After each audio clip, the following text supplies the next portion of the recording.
بچوں، آج میں آپ کے لیے ایک بہت زبردست کہانی لے کر کے آئی ہوں۔ یہ بہت ہی مزیدار کہانی ہے۔ پرانے زمانے کی بات ہے کہ ایک بادشاہ اپنے ساتھیوں کے ساتھ جنگل میں شکار کھیل رہا تھا۔ وہاں گھومتے پھرتے باتیں کرتے ہوئے بادشاہ اور وزیر میں بحث چھڑ گئی۔ بادشاہ نے کہا کہ علم بڑی چیز ہے، جبکہ وزیر نے کہا کہ عقل بڑی چیز ہے۔ اس بات پر دونوں نے شرط لگا لی اور طے پایا کہ وزیر کے بیٹے عزیز مرزا کو کچھ مدت کے لیے قید میں ڈال دیا جائے گا، جبکہ بادشاہ کے بیٹے شہزادہ خرم کو مدرسے میں داخل کروا دیا جائے گا۔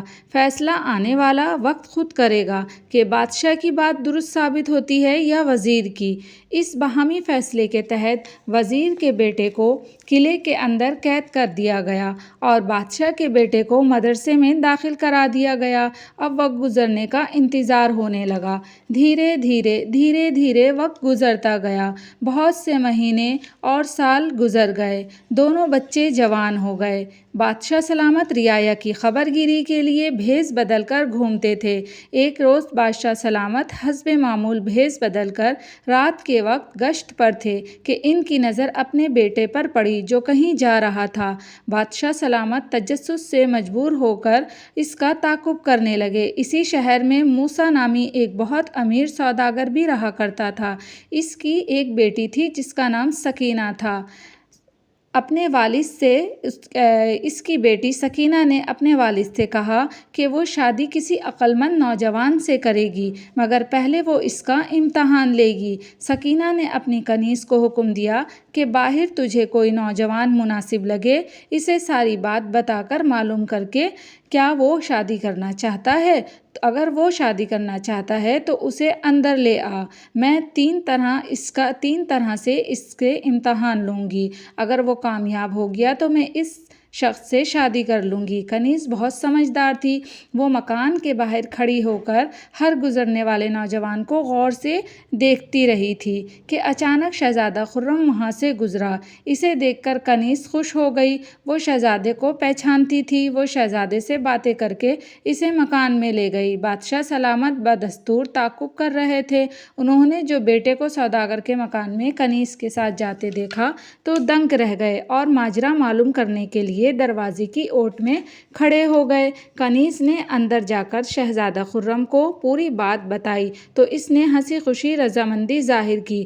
کنیز اسے بٹھا کے سکینہ کے پاس پہنچی اور اسے بتایا کہ اس نے شہزادے کو بٹھا رکھا ہے، وہ سوالات پوچھ سکتی ہے۔ سکینہ نے کنیز سے کہا کہ جو سوالات میں تمہیں بتاؤں وہ شہزادے تک پہنچا دینا، میں پردے میں رہوں گی، جواب بھی تم ہی مجھ تک پہنچانا۔ سکینہ نے کنیز کو ایک پکا اور ایک کچا تربوز دیا اور پوری بات اسے سمجھا دی۔ کنیز دونوں تربوز لے کر شہزادے کے پاس پہنچی اور وہاں دیوار کے ساتھ کھڑی چارپائی کی جانب اشارہ کرتے ہوئے بولی، اس چارپائی کو سیدھا کر کے رکھو اور اس پر بیٹھ جاؤ۔ شہزادے نے تعمیل کرتے ہوئے چارپائی سیدھی کر کے رکھی اور بیٹھ گیا۔ کنیز دونوں تربوز اسے تھمائے۔ کنیز نے دونوں تربوز شہزادے کو تھما دیے۔ وہ اس کے ٹکڑے کر کے کھا گیا۔ کنیز دوبارہ سکینہ کے پاس پہنچی تو اسے پانی سے آدھے آدھے بھرے 2 گلاس دیے۔ ایک میں ٹھنڈا پانی تھا تو دوسرے میں گرم۔ کنیز نے دونوں ہی شہزادے کے حوالے کیے تو اس نے گرم پانی سے منہ ہاتھ دھویا اور ٹھنڈا پانی پی گیا۔ کنیز ایک مرتبہ پھر اندر گئی۔ اب کہ واپس آئی تو عطر ساتھ میں لائی۔ اس نے عطر شہزادی کو دیا تو اس نے اپنے کپڑوں پر ذرا سا لگا کے باقی کنیز کو واپس کر دیا۔ یوں سکینہ کے 3 سوالات مکمل ہوئے۔ سکینہ نے کنیز سے کہا کہ فیصلہ بعد میں بتا دیا جائے گا، اب وہ کسی اور آدمی کو ڈھونڈ کر لائے تاکہ اس کی بھی آزمائش کر لی جائے۔ ادھر بادشاہ سلامت چھپ کر مکان کے اندر ہونے والی کارروائی دیکھ بھی رہے تھے اور سن بھی رہے تھے۔ کنیز نے شہزادے کو رخصت کر دیا۔ ادھر وزیر کا بیٹا عزیز مرزا کسی طرح سے جو قید میں تھا، ایک روز قید خانے کا دروازہ کھلا رہ گیا اور اس کا فائدہ اٹھاتے ہوئے عزیز مرزا بھاگ کھڑا ہوا۔ شہر میں پہنچ کر جو اس کا گزر سوداگر کے مکان کے سامنے سے ہوا تو کنیز نے اسے بلا لیا اور مقصد سے آگاہ کر کے اندر لے گئی۔ سکینہ کی ہدایت کے مطابق گزشتہ امتحان کی طرح اس کا بھی امتحان شروع ہو گیا۔ کنیز نے سب سے پہلے اسے چارپائی سیدھی کر کے بیٹھ جانے کو کہا۔ عزیز مرزا منہ بنا کر بولا، میں وزیر کا بیٹا ہوں، یہ کام غلاموں کے کرنے کے ہیں، چارپائی کو تو خود نیچے رکھ دے۔ کنیز نے خود ہی چارپائی سیدھی کر کے رکھی، تب عزیز مرزا اس پر بیٹھا۔ پھر کنیز اندر سے 2 تربوز اور چھری لے آئی، دونوں عزیز مرزا کے حوالے کیے، جس نے اچھی طرح جائزہ لیا کہ ایک تربوز کچا اور دوسرا پکا ہے۔ اس نے چھری سے دونوں تربوزوں کی ایک ایک کاش کاٹی، پھر کچے تربوز کی کاش پکے تربوز کی خالی حصے میں اور پکے کاش کچے کے خالی حصے میں پیوست کر کے دونوں تربوز چھری سمیت کنیز کو لوٹا دیے۔ اب باری ٹھنڈے اور گرم پانی کی تھی۔ کنیز پانی لے کر آئی 2 گلاس میں، ایک میں گرم اور ایک میں ٹھنڈا آدھا آدھا گلاس پانی تھا، تو عزیز مرزا نے دونوں پانی یکجا کر کے واپس کیے۔ آخر میں وہ عطر لے آئی تو اس نے زمین میں گڑھا کھودا اور عطر اس میں دبا دیا۔ کنیز اندر گئی اور 5 منٹ کے بعد اس نے واپس آ کر عزیز مرزا کو خوشخبری سنائی کہ جوابات درست ثابت ہوئے اور سکینہ اس کے ساتھ شادی کرنے کے لیے رضامند ہے۔ یوں ان دونوں کی شادی ہو گئی۔ عزیز مرزا حسین و جمیل مالدار بیوی پا کر بہت خوش تھا۔ بادشاہ سلامت نے عزیز مرزا پر لگی پابندی ختم کر دی۔ اپنے بیٹے اور وزیر کے بیٹے کے ساتھ پیش آنے والے یہ واقعات بادشاہ سلامت کو پریشان کر رہے تھے۔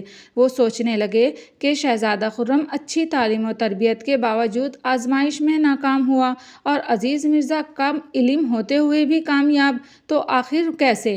جب بادشاہ کی بے قراری کم نہ ہو سکی تو انہوں نے ایک روز اپنے دربار میں دونوں نوجوانوں کو طلب کیا۔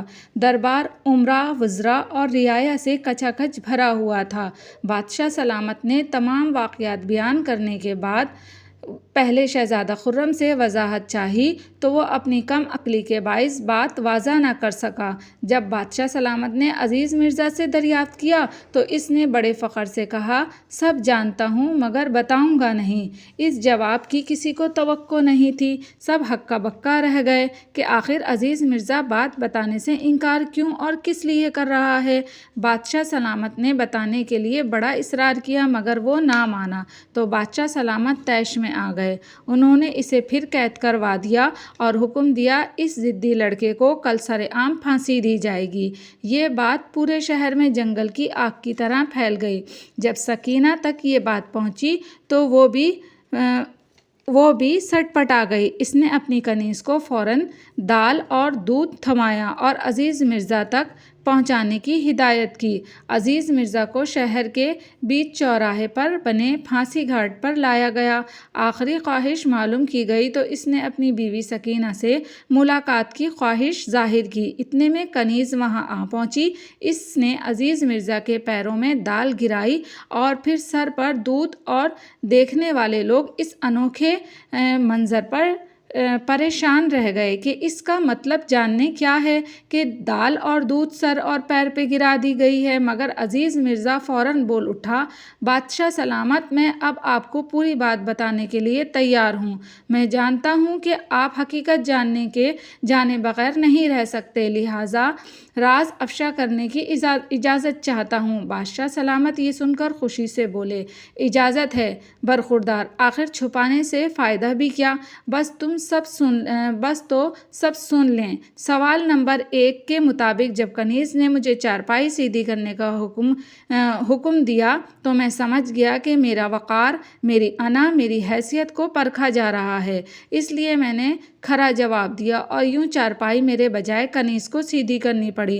اس کے بعد مجھے کچا اور پکا تربوز ملا تو میں سمجھ گیا کہ خوشی اور غم میں ساتھ نبھانے کے متعلق سوال ہے، سو میں نے ایک کی کاش دوسرے میں پیوست کر دی۔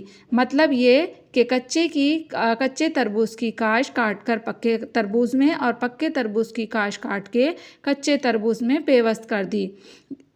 یعنی کہ خوشی اور غم ساتھ نبھاتا رہوں گا۔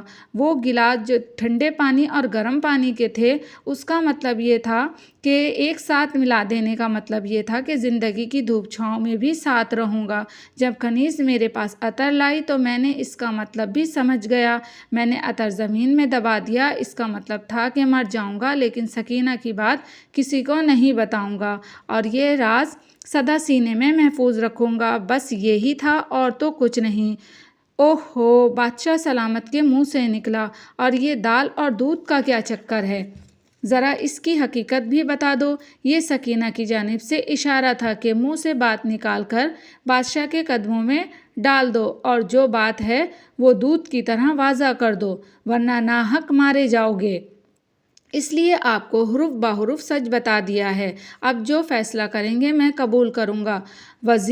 وزراء عزیز مرزا خاموش ہوا تو بادشاہ سلامت نے دونوں جوانوں کی ذہانت کا موازنہ کیا، جس کے نتیجے میں عزیز مرزا کا پلڑا بھاری ثابت ہوا۔ بادشاہ سلامت نے فیصلہ سنایا کہ شہزادہ خرم اہل علم ہوتے ہوئے بھی کم عقل اور وزیر زادہ عزیز مرزا کم علم ہوتے ہوئے بھی دانا ثابت ہوا ہے۔ اس نے یہ بھی ثابت کر دیا ہے کہ بلا شبہ عقل بڑی چیز ہوتی ہے۔ محض علم پر تکیہ کرنے کے بجائے عقل سے بھی کام لینا چاہیے کہ اس کی بدولت بہت بڑے بڑے کام ممکن ہو جاتے ہیں۔ بادشاہ سلامت نے اپنے وزیر کے سامنے شکست تسلیم کرتے ہوئے اس کے بیٹے عزیز مرزا کو اپنا مشیر مقرر کر لیا۔ تو دیکھا بچوں آپ نے کہ علم کے ساتھ ساتھ عقل کا ہونا بھی بہت ضروری ہے، یعنی کہ جب آپ علم حاصل کریں تو اس کے ساتھ ساتھ عقل بھی سیکھتے رہیں۔ عقل اور علم دونوں ہی ہمارے لیے بہت ضروری ہیں۔ تو کیسی لگی بچوں آپ کو آج کی کہانی؟